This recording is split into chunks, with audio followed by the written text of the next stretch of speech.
Magandang araw po sa lahat mga kabarangay. July 20 po, araw ng Lunes. Papasok na naman po ang lahat sa trabaho.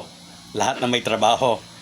Mga kabarangay, marami po yung hindi ko nasagot kagabi mula umaga hanggang gabi.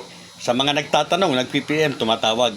Kasi napakarami po. Kaya naisip ko po na gumawa na lamang po ng isang content na maaaring makasagot po sa lahat ng mga katanungan tungkol po sa pagtakbo sa barangay at SK election. Kasi halos pare-parehas lang naman po Siyempre po, itong narito yung mga tanong. Pwede bang humabol kahit walang pera? Pwede bang humabol na independyente? Yes po, lahat naman pwedeng humabol. Ngayon, yung tinatanong na may chance ba? Lahat po yan ay sasagutin po natin dito po sa content na ito. Lalo-lalo na po yung sinasabi natin dapat kailangan ay o lamang at advantage po ang may pera. Naparami po ng mga hindi magagandang komento pagdating sa mga bagay na yan. May mga nagsasabi naman po na walang panalo, yung walang pera. So, ang lahat naman po ng pinag-uusapan natin, sabi ko nga, ay hindi naman lahat tayo ay pupunta sa iisang direksyon o gusto natin yung iisang side. Lagi po yan, may kabila, may kanan, may kaliwa, may pula, may puti. Given na po yan. So, unahin na po natin yung bakit kailangan mo ng pera kung tatakbo ka, lalong-lalo na sa pagkakapitan.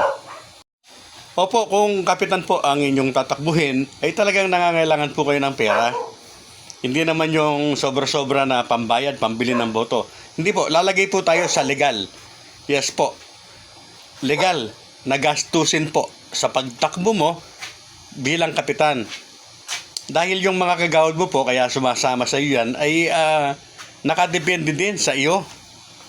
Bakit kailangan ng pera? Yes po, gagamit ka ng tarpaulin, ng mga leaflets, ng mga leaders. Magmi-meeting ka po bawat purok or bawat distrito. Yan po ay mga gastusin. Magkakaroon ka po dapat meron ka pong MPT o mobile na umiikot yung may loudspeaker na pinapatugtog kung may jingle ka kung mayroon kang sinasabi. Kailangan po ng gasolina yan, kailangan ng marerentahang sasakyan, gastos po yan. Yung mga, sige, sabihin na po natin na mga volunteers, yung mga leaflets distributor mo, kailangan po nilang ng merienda dyan.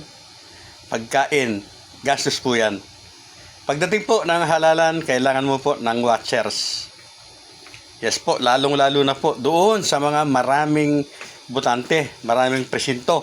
Gaya po dito sa amin, 43 po yung presinto namin dito. At pinakamababa na po ang 1,000 pesos kada watchers. Hindi ko lang po alam kung sa inyo na baka mas mataas pa or mas mababa. At siyempre po, hindi naman lahat ganyang kalaki yung kailangan budget dahil may kanya iba-iba. Depende po yan sa mga butante sa ating mga barangay. Kasi may mga barangay na 500 lang ang pinakamataas na butante. Minsan isa o hanggang 2 presinto lamang sila.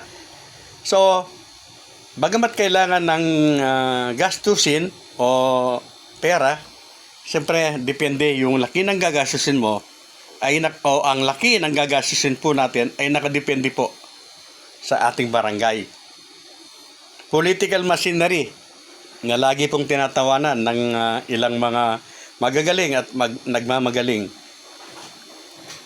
Kung wala ka nga po sa mga sinabi ko, leaflets distributor, mga leaders, watchers, marshals, MPT, doon pa lamang po sa mga personnel na gumagawa nito na binabayaran ng isang kandidato, ikaw wala ka.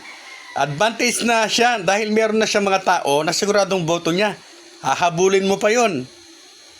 Watchers, marshals, kung wala ka po ng mga ganyan, advantage na sa bilang ang kalaban mo, lalo na kung siya po ay nakaupo pa. So, hindi ko po sinasabi na wala kayong panalo kung wala kayong pera o huwag na kayong humabol. Hindi po, nasa inyo po yan. At nasa ating mga sarili naman po kung may panalo tayo o may chance tayo. Kung baga sa gera, sabi nga po sa Biblia, tingnan mo yung mga kalaban mong sundalo. Kung mas marami sila kaysa sa mga sundalo mo, ay abay makipag-usap ka. Ibig ko po sabihin, tingnan natin kung kaya po ba nating lumaban ng walang pera. So, nasa atin po yan. May panalo po ba tayo? Mahirap po natalunin ang may pera at may makinarya. Lagi ko po sinasabi yan, mahirap natalunin ang may pera at makinarya. Ito po, real talks. Kahit ikaw na ang pinakamagaling na tao sa inyong barangay, pinakamabait, ay talagang mahirap po na manalo kung wala po kayong makinarya. Uulitin ko po, makinarya. Kapag sinabing makinarya po, ay kailangan po natin ng pinansyal para umandar ang makinarya. Kung kapitan po ang hahabulin mo at yun nga po, wala kang mga ganyan, sino ang pupunta o sasama na mga may panalo o malalakas na kandidato para kagawad? Natural po yung maghahanap po yan ng kapitan na may gagastusin, may pambala. Kaya nga po kung minsan makikita natin ang isang kapitan hindi po niya nabubuo yung kanyang mga kagawad. Wala din siyang mga watcher sa mga presinto, at kung may mga leaders man siya ay iilan lamang po at puro mga volunteer pa. Kaya makikita naman po na sa bilangan pa lang ng mga alalay ay talo na po ang mga ganyang kandidato. Huli po, palagi depende yan sa mga botante, depende sa sitwasyon ng inyong mga barangay. Kahit ano po ang gawin natin, mga kabarangay, kung wala po tayong gagastusin talaga, legal na gastusin, ay napakahirap po ang kumandidato, lalo-lalo na po sa pagkakapitan. Mamaya po ang ikalawang bahagi ng video ito.